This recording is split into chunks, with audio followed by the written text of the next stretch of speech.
네, 안녕하세요.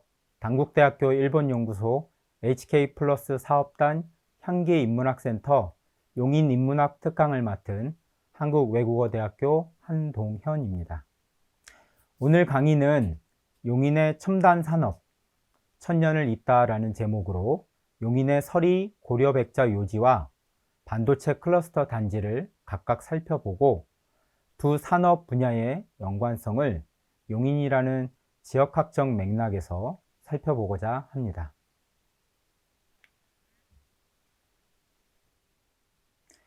오늘 강의의 목차는 다음과 같습니다. 먼저 용인의 서리 고려백자 요지에서 가마터와 발굴 현장, 출토된 도편 등을 살펴보겠습니다.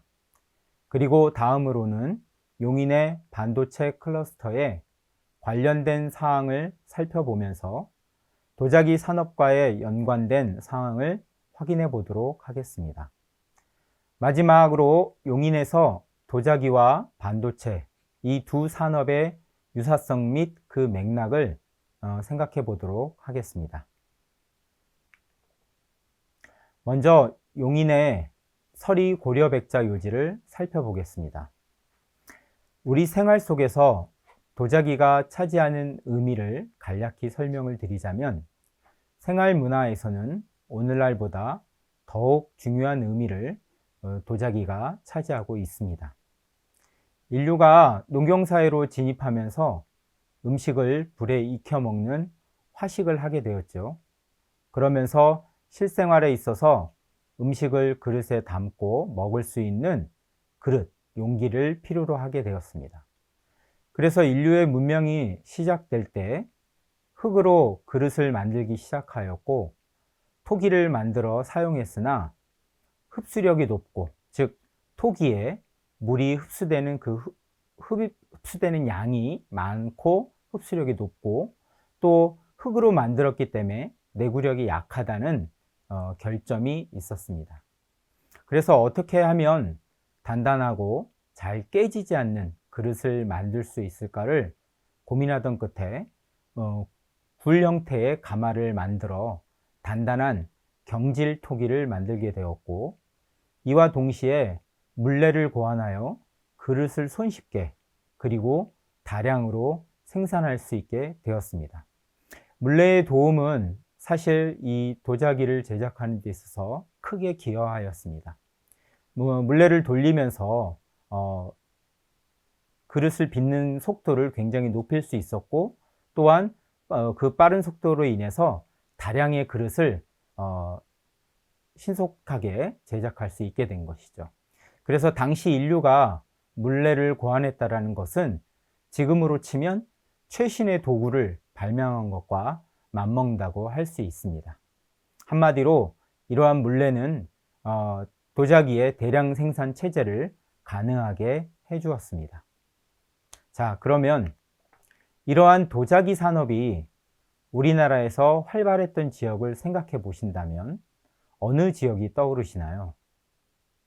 아마 대다수가 경기도에서는 여주, 이천, 광주 정도를 생각하실 겁니다.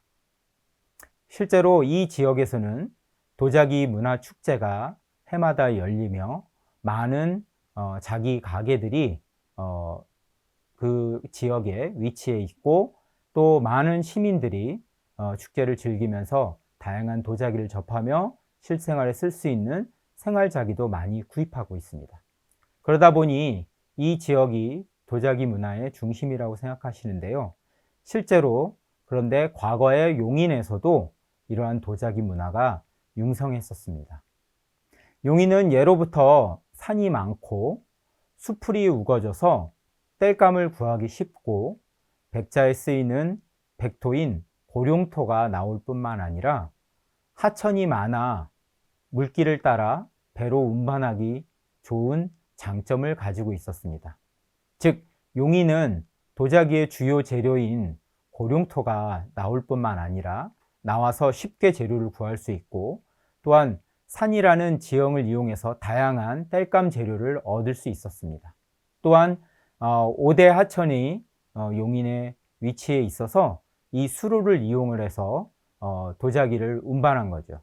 실제 도자기는 그 당시의 도로 사정은 여러분이 짐작하시듯이 울퉁불퉁한 돌길로 생각하시면 될 것 같습니다. 이 돌길에 그 수레에 도자기를 싣고 이동을 한다고 하면 아마 그 충격에 의해서 도자기는 깨질 확률이 높습니다. 그렇기 때문에 짧은 거리는 사람 인편을 통해서 이동을 하고, 장거리의 경우는 이 배를 이용한 수로를 이용을 해서 도자기를 이동시켰다라고 보시면 될 것 같습니다. 바로 용인은 이러한 점에서 재료와 또 수로, 이러한 장점들을 충분히 가지고 있다는 것을 알 수 있습니다. 그래서 화면을 보시면 도요지 분포도에서 용인 내에서 발견된 도요지, 즉 가마터만 해도 50곳이 넘는 것을 확인할 수가 있습니다. 특히 붉은 원으로 표시된 진인천 발원지인 처인구 이동읍 서리에서는 가마터가 많이 발견되었습니다. 오늘 강의에서는 이 서리의 가마터 중에서 현재 사적 329호로 지정된 용인의 서리 고려백자 요지에 관해서 설명드리도록 하겠습니다. 먼저 서리의 그 지명 유래를 잠시 살펴보겠습니다. 서리는 이동면에 속한 마을 중에 하나인데요.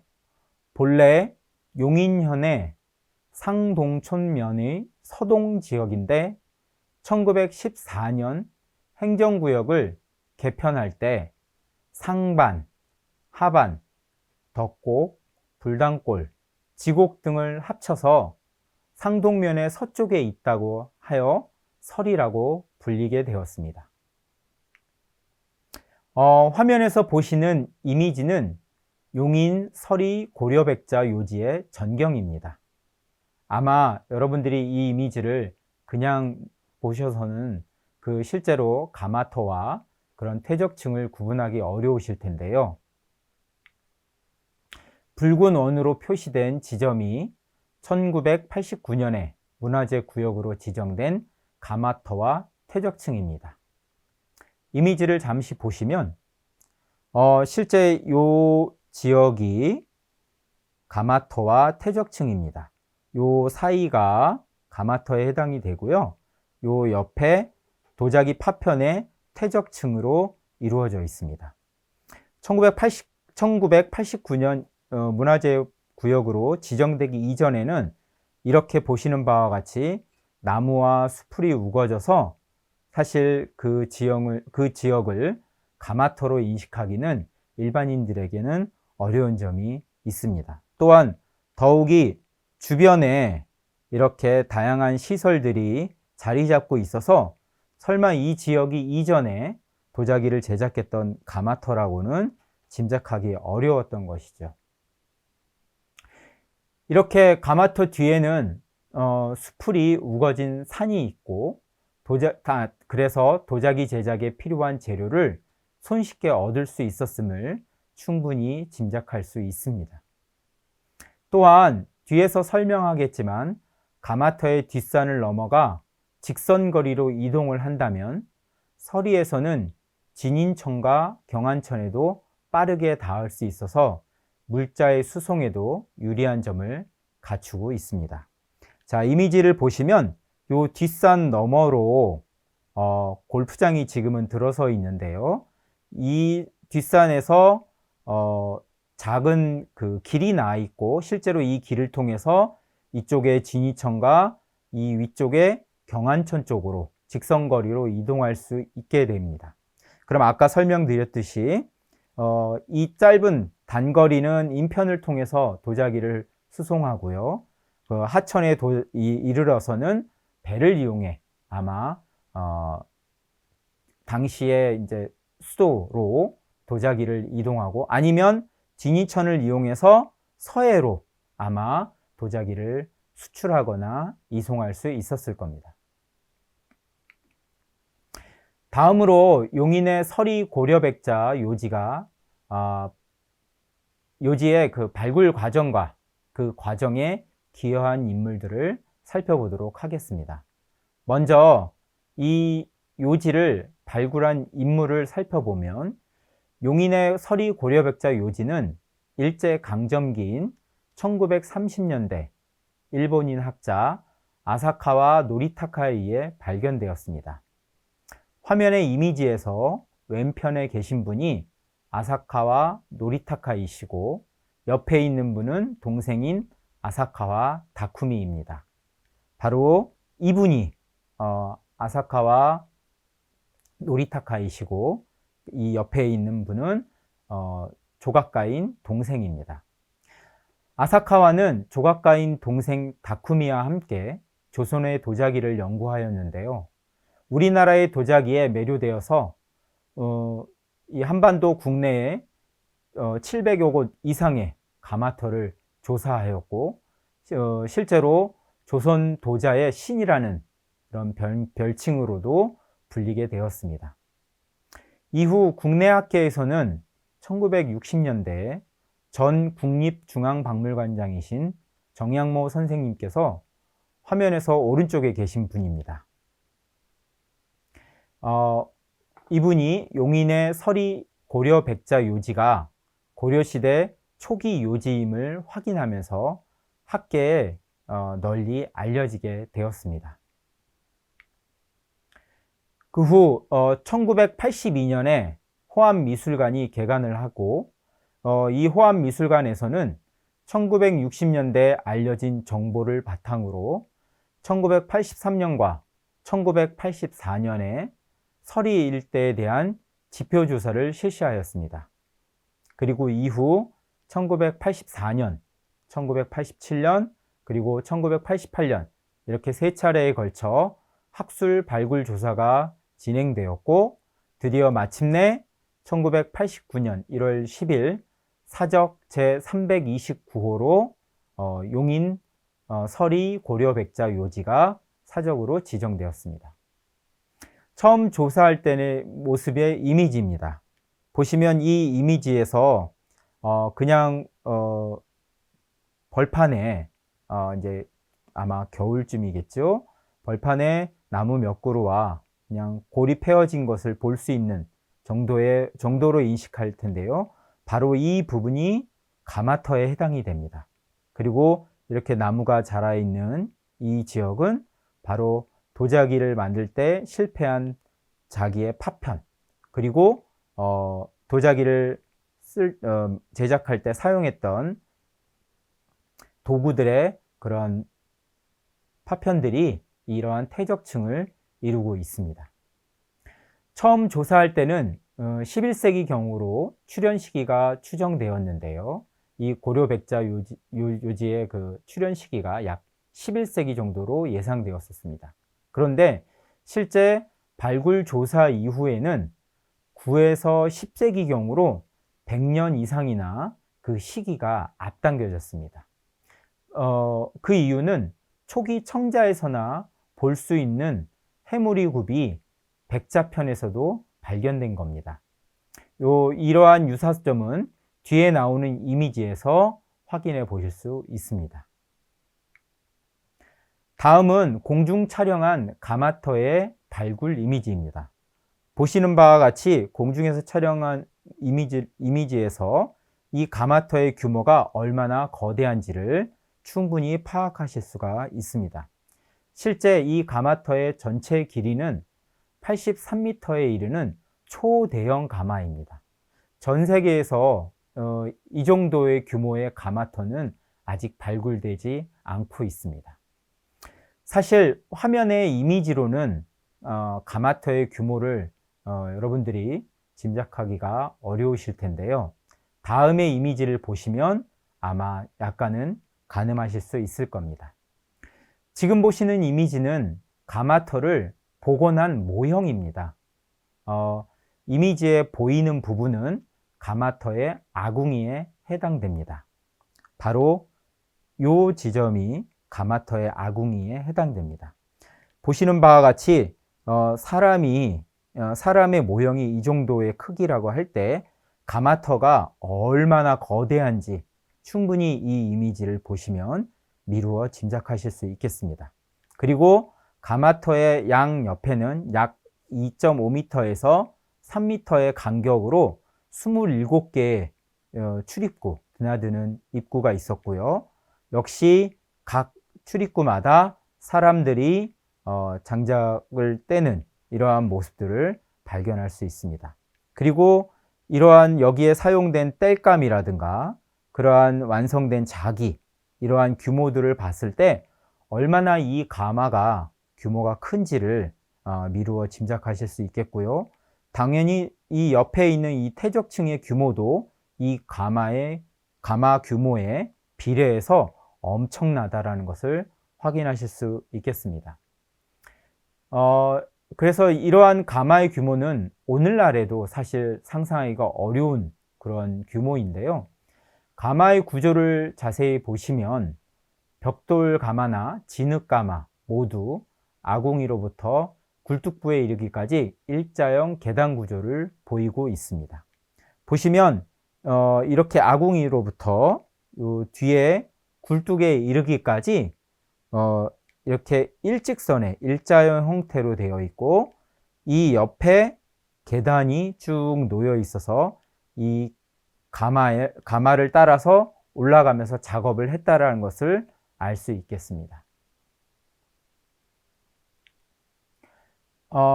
그래서 이동면 서리 중덕마을 가마는 처음에는 벽돌로 만들어진 가마였습니다.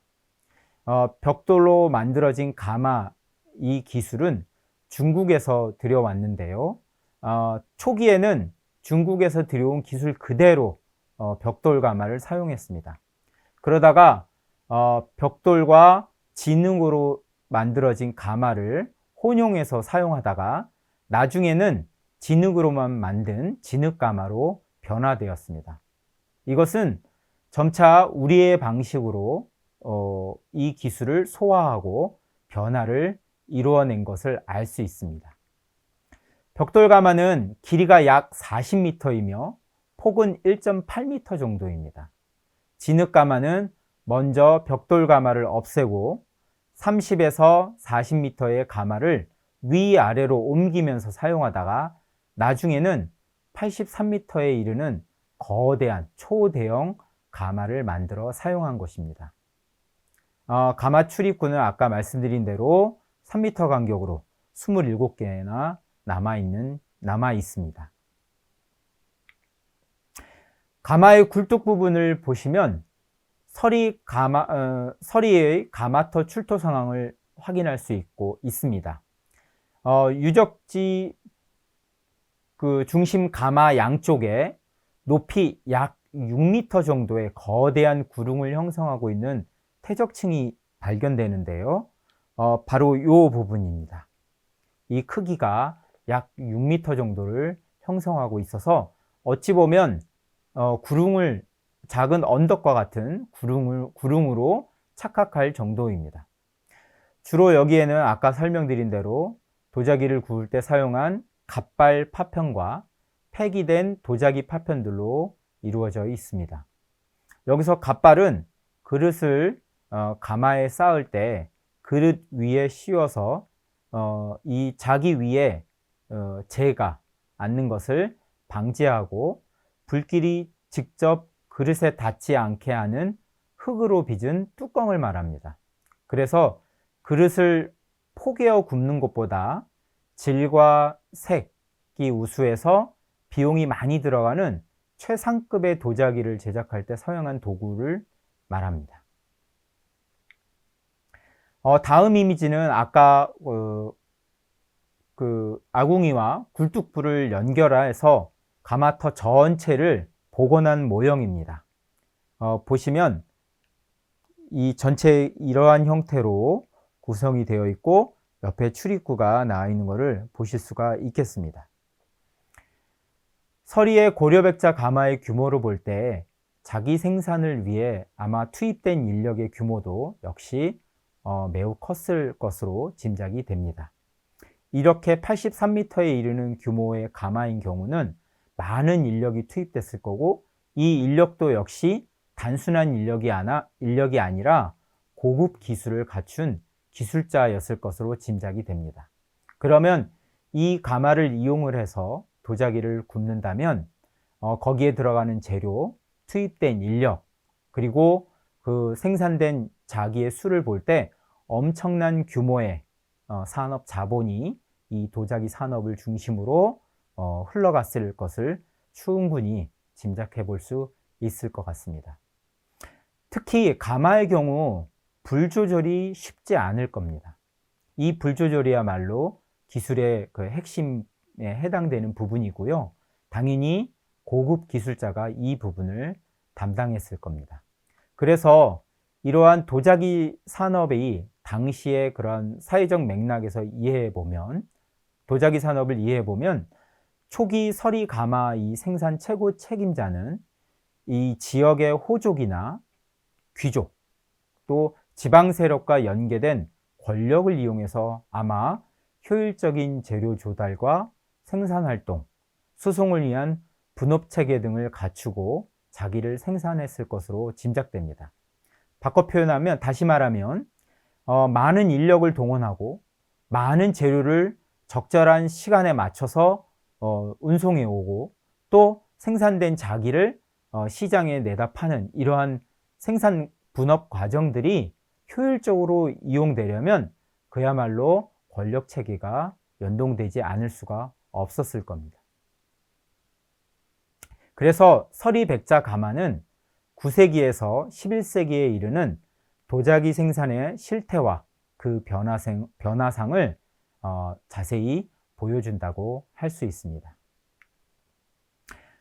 보시는 화면의 이미지는 가마터를 아동용 그 팝업북으로 제작한 이미지입니다. 그래서 이미지를 보시면 이렇게 가마 출입구를 보실 수 있고 각각 그 밑에 있는 아궁이에 땔감을 넣어서 불 조절을 하는 것을 발견할 수 있습니다. 그리고 안에 이렇게 도자기가 들어가 있고 도자기를 이렇게 각각 세우는 곳과 여러 개 쌓아놓은 곳들도 역시 구분해서 보실 수 있겠습니다. 이 팝업북은 용인 그 박물관에서 그 코로나 시기에 아동용 교육으로 제작한 그 팝업 키트입니다. 다음 이미지는 벽돌 가마의 단면인데요. 이 벽돌 가마의 기술은 중국 남북조 시대의 송나라에서 수입되어 왔다라는 것을 잘 보여주고 있습니다. 그래서 이미지를 보시면 이렇게 각각 벽돌이 쌓여 있는 모습들을 확인하실 수가 있겠고요. 바로 다음 이미지는 진흙가마의 단면입니다. 벽돌 가마에서 점차 진흙가마로 바뀌고 있음을 확인할 수 있습니다. 추측컨대 벽돌 가마는 중국에서 사용하던 가마의 형태로 아마 초창기에는 벽돌 가마와 더불어서 중국 기술자도 한국으로, 그러니까 국내로 함께 와서 이 가마를 사용하고 기술을 전수했을 것으로 추정됩니다. 그래서 초창기에 전파된 중국 도예에서 이렇게 진흙가마로 변화하는 모습을 통해 점차 우리만의 기술을 개발하고 적용하는 그 변화하는 가마의 모습을 보실 수가 있겠습니다. 이미지를 보시면 이렇게 벽돌이 아니라 진흙으로 이러한 가마의 구조를 만들고 있다는 것을 확인하실 수가 있겠습니다. 다음 이미지는 아까 보신 가마터 옆에 있던 6m에 달하는 거대한 퇴적층의 단면입니다. 특히 이 이미지는 그 퇴적층의 가장 아래에 있는 일기층에 해당되는데요. 퇴적층이기에 시간의 순서대로 아래에서부터 위로 이러한 도자기 파편들이 쌓여갔을 겁니다. 그래서 퇴적층을 보통 4개의 층위로 나눠볼 수가 있는데요. 이 가장 아래에 있는 일기층은 서리 가마터에서 가장 오래된 이른 시기에 형성된 것으로 알려져 있습니다. 다음 이미지는 가마터와 퇴적층에서 출토된 청자와 백자의 파편들, 도편들입니다. 그리고 위에 다음으로 보시는 이미지는 초기 청자와 고려 백자의 이미지인데요. 초기 청자의 선해무리 굽이고 아래의 이미지는 고려 백자의 해무리 굽입니다. 이미지를 보시면 두 이미지에 나와 있는 이렇게 그릇의 받침이 동일하게 유사하게 보인다는 것을 확인하실 수가 있겠습니다. 바로 이 위의 것이 고려 초기 청자의 그 모습이고 아래의 이미지는 고려 백자의 이미지입니다. 그래서 이 두 이미지에서 해무리굽이 나타나고 있다는 것을 확인하실 수가 있겠는데요. 해무리는 지금의 햇무리의 옛말에 해당되는데 해의 테두리에 둥글게 나타나는 그 태를 말합니다. 그래서 종래 학설에 따르면 고려 백자는 대략 11세기 경에 출현했던 것으로 정의되어 왔으나 서리의 고려 백자 요지의 발굴 이후에는 이 고려 백자가 고려 청자와 함께 제작되었고 그래서 고려 백자는 청자의 발생 시기와 거의 비슷한 9에서 10세기까지로 편년을 소급할 수 있게 된 것입니다. 바로 그 단서가 이렇게 편년을 소급할 수 있는 단서가 바로 이 이미지가 해당됩니다. 그래서 우리나라의 백자 역사에서 기원이 되고 있는 고려 백자 요지로서는 오직 용인에만 있고 그래서 용인은 고려 백자의 시원지로서 청주의 직지나 강진의 청자와 그 어깨를 나란히 한다고 할 수 있겠습니다. 다음으로 사적으로 지정되면서 정비하는 과정을 살펴보도록 하겠습니다. 화면의 이미지는 앞에서 봤던 가마터입니다. 1989년 사적으로 지정되기 이전의 이미지인데요. 2015년에서야 종합정비계획이 수립되었습니다. 그리고 2017년 5월 1일 용인의 서리 고려백자 요지 주변도 문화재 보호구역으로 새롭게 지정되었습니다. 이에 따라 지난 1989년 문화재 구역으로 지정된 4,264평방미터와 함께 더불어 총 18,906평방미터가 이렇게 역사, 문화, 교육장으로 다시 태어나게 된 겁니다. 이미지를 보시면 요 기존 문화재 구역이 1989년에 지정된 문화재 구역입니다. 그리고 이 문화재 구역 주변으로 해서 요 지역과 이 옆부분까지도 새롭게 문화재 보호구역으로 지정이 됩니다. 그래서 요 문화재 보호구역 가마터와 퇴적층을 정비하고 그 이후에 이 문화재 보호구역까지 장애물을 제거하면서 정비에 들어가게 됩니다. 보시는 이미지는 정비 이전의 가마터와 퇴적층을 보여주고 있습니다. 그래서 보시는 바와 같이 이렇게 가마터와 이 퇴적층에 이렇게 나무가 자라 있는 것을 확인하실 수 있겠는데요. 가마터와 다음의 이미지는 가마터와 퇴적층에서 나무를 제거하고 정비한 이미지입니다. 시야가 트여서 가마터와 퇴적층의 모습이 훨씬 선명하게 보이는 것을 확인하실 수 있겠습니다. 다음 이미지에서는 보다 선명하게 정비된 가마터와 퇴적층을 보실 수 있겠는데요. 하지만 아직 주변은 정비되어 있지 않다는 것을 역시 알 수 있습니다. 정비 이후의 이미지에서 보시는 바와 같이 가마터가 아주 뚜렷하게 드러나 있지만 아직 이 주변은 정비되어 있지 않지요. 실제로 이 길 건너에는 다시 또 공장이 들어서는 등 생활과 산업시설이 확장되는 모습을 보이기도 했습니다. 자, 다음 이미지는 이제 주변까지도, 즉 문화재 보호구역까지도 정비하는 이미지입니다. 보시는 바와 같이 이쪽 주변부터 장애물들을 제거하고 정비하고 있는 모습이 보이는데요. 다음 이미지는 공중 촬영 이미지입니다. 그리고 오른쪽 아래에 보시면 이렇게 컨테이너가 보이시는데 이 컨테이너는 바로 이 지역을 정비한 이후에 설치한 임시 홍보관입니다. 이미지를 잠시 보시면 이렇게 가마터가 보이고 양옆으로 퇴적층이 더욱 선명하게 보이는 것을 확인하실 수 있겠습니다.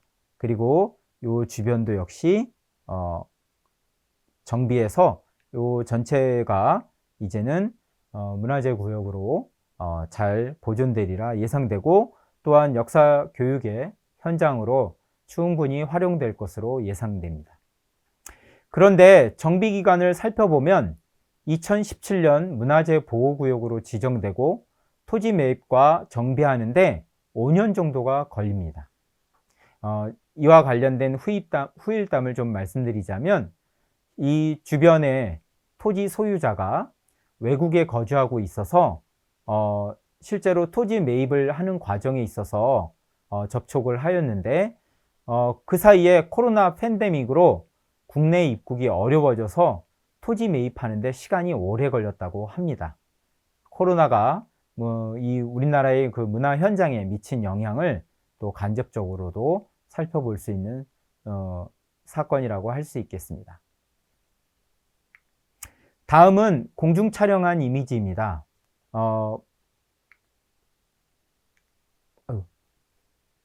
죄송합니다. 붉은 원 안에 있는 건물이 바로 임시 홍보관이고요.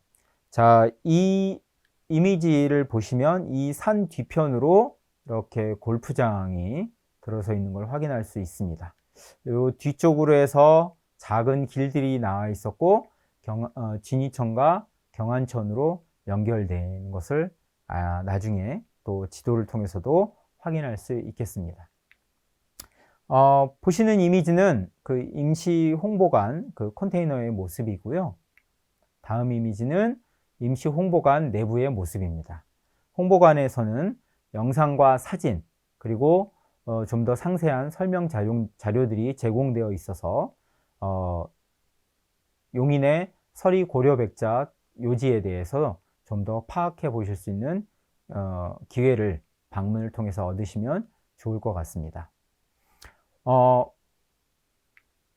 화면의 이미지는 2021년 6월 10일부터 2022년 4월 12일까지 진행된 4차 발굴 조사에서 출토된 고려 초기 왕실 제기입니다. 즉 제사에서 사용한 도구들인데요. 그릇들입니다.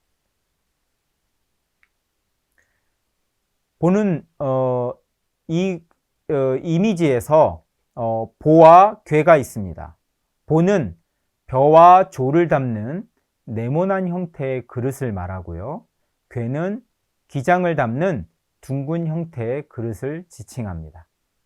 이 보와 괴는 중국 송나라 때 출판된 삼내도와 고려 도경 등의 문헌에서 찾아볼 수 있는 왕실 제기입니다.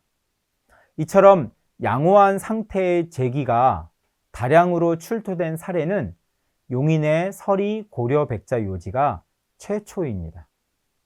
그래서 용인의 서리 고려 백자 요지가 바로 고려 왕실의 제기를 공급한 주요 생산지였다는 것을 충분히 짐작할 수 있겠습니다. 다음으로 용인 반도체 클러스터에 대해서 설명드리겠습니다. 반도체는 산업의 쌀이라 불릴 정도로 중요한 부품으로 인정받고 있는데요. 오늘날 모든 산업 분야에서 다양한 용도로 활용되고 있습니다. 우선 경기도의 지도를 살펴보시면 용인은 접근성이 좋은 교통의 도시이자 경기 동남부의 거점 도시라 할 수 있습니다. 용인은 경부고속도로와 영동고속도로가 지나가고 주요 간선도로와도 잘 연결되어 있습니다. 그리고 이미지를 보시면 주변에는 시계 방향으로 성남, 광주, 인천, 안성, 평택, 오산, 화성, 수원 등의 이웃 도시들의 중심에 바로 그 용인이 위치해 있음을 잘 확인할 수 있습니다. 또한 용인은 지도에서 보시는 바와 같이 서울과도 가깝고 교통도 다양한 도로의 연결을 통해 아주 편리해서 거대한 시장으로의 접근성도 높음을 충분히 확인할 수 있습니다. 또한 용인은 경기 남부에 5대 하천 발원지를 보유하고 있습니다. 팔당을 통해 한강과 연결되는 경안천을 비롯해 탄천, 신갈천, 청미천, 진이천 등이 있습니다. 그래서 물이, 수자원이 풍부합니다. 반도체 산업에서는 많은 수자원을 사실 필요로 하기에 용인은 반도체 단지가 들어서기에는 최적의 입지 조건을 갖추고 있다고 할 수 있습니다. 그리고 앞서 살펴보셨듯이 도자기 산업에서도 이 도자기를 운송하는 데 있어서 이 물 자원은 굉장히 중요했다는 것을 여러분이 꼭 기억하셨으면 좋겠습니다. 다음의 이미지는 용인의 5대 하천의 생활 권역입니다. 용인에서는 이러한 5대 하천 주변으로 해서 각각의 특색을 갖춘 개성 있는 생활 권역이 조성되었는데요. 그래서 하천의 5대 권역과 인접한 도시에도 각각 반도체 단지가 들어서 있음을 알 수 있습니다. 지도를 보시면 이렇게 경안천과 탄천을 통하는 지역 쪽에 판교 테크노밸리가 성남에 들어서 있고 또 삼성전자 기흥 화성 단지가 이 용인 기흥구에 위치해 있습니다. 그리고 평택에는 화성전자 평택 캠퍼스가 들어서 있고요. 화성시에는 실제 반도체에서 사용하는 다양한 소부장 업체들이 이 화성시에 위치해 있습니다. 바로 동탄에 있지요. 그리고 이 용인시에서 원산면에 이 용인 SK 하이닉스 반도체 클러스터가 들어설 예정이고 현재 공사가 한창 진행 중에 있습니다. 그리고 이천에는 SK 하이닉스가 역시 위치해 있는데요. 각각 이 지역에, 즉 5대 발원지의 하천이 연결되는 지역에 이렇게 반도체 단지가 들어서 있음을 확인할 수가 있겠습니다. 다음 이미지에서는 최근에 선정된 반도체 클러스터 단지를 보실 수가 있는데요. 바로 이 6번에 해당이 됩니다. 이 용인 남사 이동읍에 이러한 반도체 단지가 들어서게 되는데요. 다음은 SK 하이닉스 반도체 클러스터 단지에 대한 사업 개요입니다. 위치는 이렇게 경기도 용인시 원산면이고 그 규모는 135만 평에 해당됩니다. SK 하이닉스가 약 60만 평, 협력업체 10만 평 등 해서 산업 용지를 사용하고요. 주요 참여 기업으로는 SK 하이닉스 그리고 국내 반도체 협력업체가 약 50개의 협력업체가 참여를 하고 투자되는 자본금은 120조에 이릅니다. 약 2026년에서 27년에 아마 완공될 것으로 예상됩니다. 그리고 다음으로 최근에 선정된 용인 첨단 시스템 반도체 클러스터에 대한 개요입니다. 위치는 경기도 용인시 남사읍, 이동읍 일대입니다.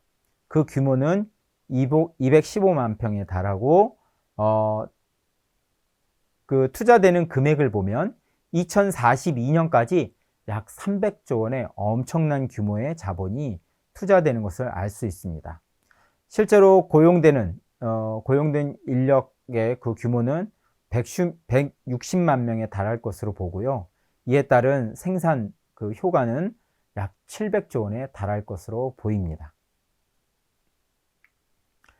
이렇게 두 산업단지에서 대규모의 공장, 많은 인력, 그리고 엄청난 자본의 투자 등을 공통적으로 확인할 수 있습니다. 그리고 바로 이 점은 앞에서 설명했던 도자기 산업에서의 대규모 인력, 엄청난 재료, 그 다음에 운송수단, 그 다음에 많은 자본들이 들어간 것과 유사하다고 할 수 있겠는데요. 그럼 각각 살펴본 이러한 도자기와 반도체 두 산업이 갖고 있는 유사성 및 용인과의 지역적 맥락을 한번 고찰해 보도록 하겠습니다. 먼저 두 산업의 제조 공정입니다. 이미지를 보시면 고려청자의 그 제조 과정인데요. 보시는 바와 같이 이렇게 8단계를 거쳐갑니다. 실제로 도자기를 생산하는 데 있어서는 이 과정마다, 각 단계의 과정마다 들어가는 생략된 과정, 그리고 노력, 투입된 기술들, 이런 것들을, 또 그에 따른 시간, 이런 것들을 고려해 보면 이 공정이 굉장히 복잡함을 알 수 있고, 또 반도체 8대 공정도 역시 마찬가지입니다. 8개의 큰 공정으로 나누었지만 실제 세부 공정에 있어서는 아주 복잡 다단한 것을 파악할 수가 있겠는데요. 이렇게 두 산업에서는 고급 인력과 첨단 기술, 또 물레나 다양한 반도체 장비들, 이러한 새로운 도구들이 필요한 분야라는 것을 알 수 있습니다. 그리고 당연히 이러한 규모의 산업을 끌어가려면 대규모의 자본이 필요했을 것을 충분히 미루어 짐작해 볼 수 있겠습니다.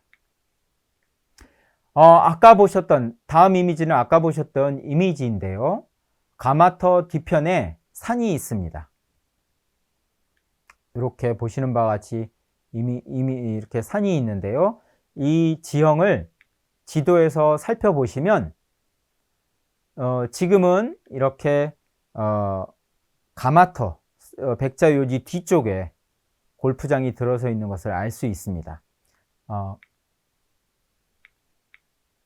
그리고 고려백자 요지에서 이 진인천 그리고 경안천 내 직선거리로 이동을 하면 단거리로, 짧은 거리로 이 수로에 접할 수 있다는 것을 확인하실 수가 있겠는데요. 바로 진이천과 경안천을 이용을 하면 서해와 한강을 통해서 이 자기를 운반할 수 있다는 것을 확인하실 수가 있겠습니다. 보시는 항공 사진은 1960년대에 촬영한 사진입니다. 도자기의 이동 경로를 충분히 가늠해 볼 수 있는데요. 직선 거리를 보시면 역시 짧은 시간 안에 충분히 수로에 접할 수 있다는 것도 확인이 되고 있습니다. 그리고 경안천은 아까 말씀드린 대로 이렇게 팔당을 통해서 한강에 바로 합류하고 있습니다. 즉 경안천을 이용하면 한강까지 도자기를 편안하게 또 파손 없이 이동시킬 수 있음을 알 수 있겠습니다. 그리고 보시는 바와 같이 실제로 이전에는 경안천에 배가 다녔다고 합니다. 지금 보시는 이미지에서는 그 직접 제작한 황토 돛배가 띄워져 있고 뱃놀이를 하는 장면입니다. 이전에는 그만큼 이 경안천의 수량이 풍부했음을 알 수 있고요. 하지만 지금은 수위도 낮아지고 하천 바닥에 모래가 쌓여서 더 이상 배는 다닐 수가 없다고 합니다. 이렇게 반도체 산업에서는 물을 자원으로 활용을 하였고, 도자기 산업에서는 운송수단으로서 이렇게 물 자원을 활용한 것을 알 수 있습니다. 즉, 두 산업 분야에서 이 물이라는 수자원은 중요한 역할을 했다는 것을 충분히 짐작하실 수 있겠죠. 자, 이제 그러면 마지막으로 정리를 하자면, 먼저 도자기와 반도체 두 산업은 각 시대에서 핵심 산업으로서의 역할을 맡았다라는 것을 알 수 있었습니다. 도자기는 생활 문화에서 중요한 위치를 차지하였고, 반도체는 오늘날 다양한 산업 분야에서 필수적인 부품으로 사용되고 있습니다. 그리고 두 분야 모두 많은 인력과 숙련된 기술을 필요로 하였고요. 또한 거대한 가마를 설치하여 규모의 경제를 이루었고, 또 반도체 역시 대규모 공장을 설치하면서 많은 자본을 투입했습니다. 그리고 또한 도자기도 당시에 해외로 수출되었고, 또 반도체 역시 오늘날 세계 시장으로 수출되면서 세계적인 명성을 얻고 있습니다. 그래서 이 두 산업은 용인이라는 지역적 맥락에서 고찰해 보면 서울과 가까운 위치에 있어야 하고, 하천을 이용한 운송 또는 경부 및 영동 고속도로 등의 편리한 교통, 그리고 풍부한 수자원의 이점을 잘 활용하고 있습니다. 즉, 다시 말해 용인은 편리한 교통, 그리고 서울과 가까운 지리적인 이점, 그리고 풍부한 수자원의 이러한 지형의 이점을 통해서 당시 고려와 지금 대한민국의 첨단 산업이 이 용인에 위치해 있다는 것을 알 수 있겠습니다. 자, 이러한 측면에서 용인은 앞으로도 이렇게 천년의 세월을 뛰어넘어서 두 첨단 산업의 이 맥을 이어가듯이 앞으로에 있어서도 용인은 핵심적인 역할을 수행할 것으로 기대됩니다. 그럼 이상으로 강의를 마치겠습니다. 시청해 주셔서 감사합니다.